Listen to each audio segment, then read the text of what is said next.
Det her.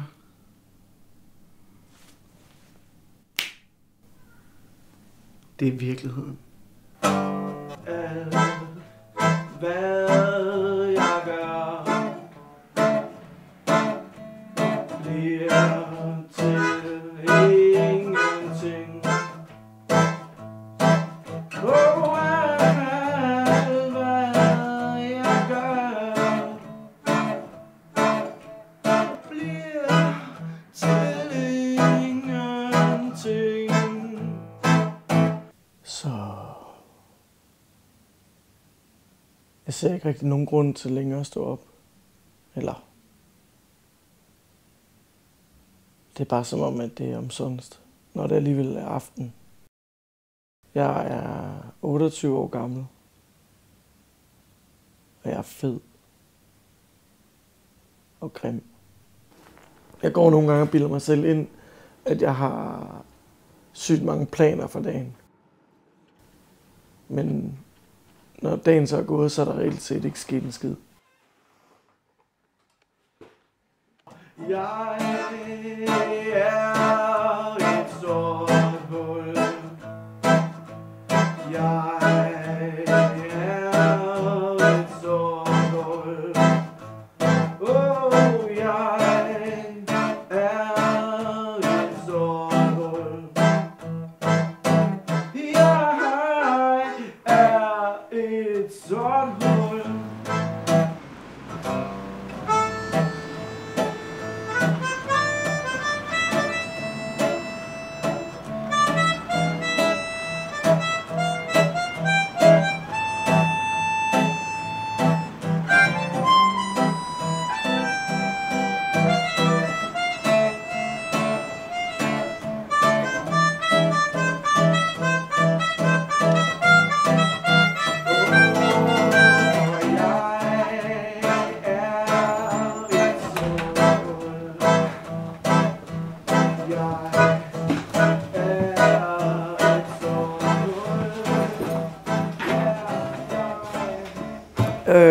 Så ja, hvordan går det så? Det går fint, tænker jeg. Det der sker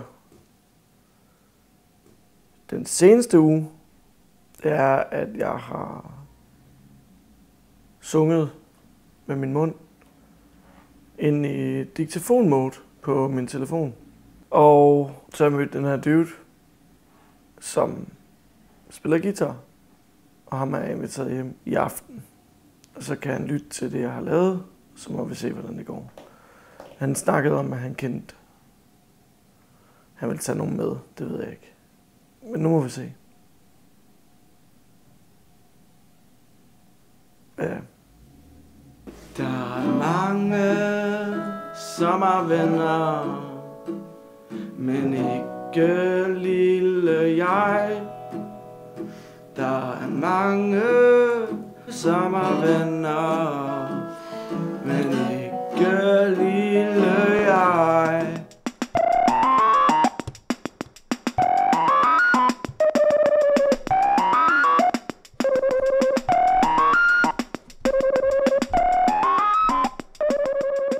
Ja, så er det lige gået en uge, og så tænker du sikkert, sket noget spændende den uge.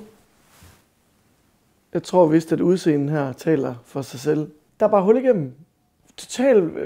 Jeg var lidt nervøs til at starte med, men pludselig er der bare sindssygt god energi. Og der kommer folk hjem, og der bliver spillet, og der bliver lavet musik. Og før jeg ved af det, så er der en af dem, der siger, prøv at høre, jeg er booker.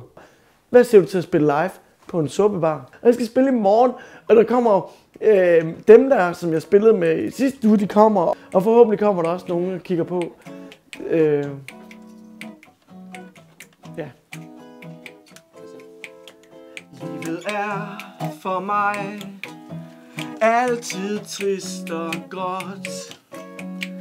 Det er næsten aldrig, at der sker noget godt. Jeg sidder her i min stue og græder snart, for jeg er verdens mindst glade mand. Ved du du mig for. Livet er en bakkedal. Livet er en bakkedal. Ja, livet er bakkedal. Ja, livet er en bakkedal. Livet er en bakkedal.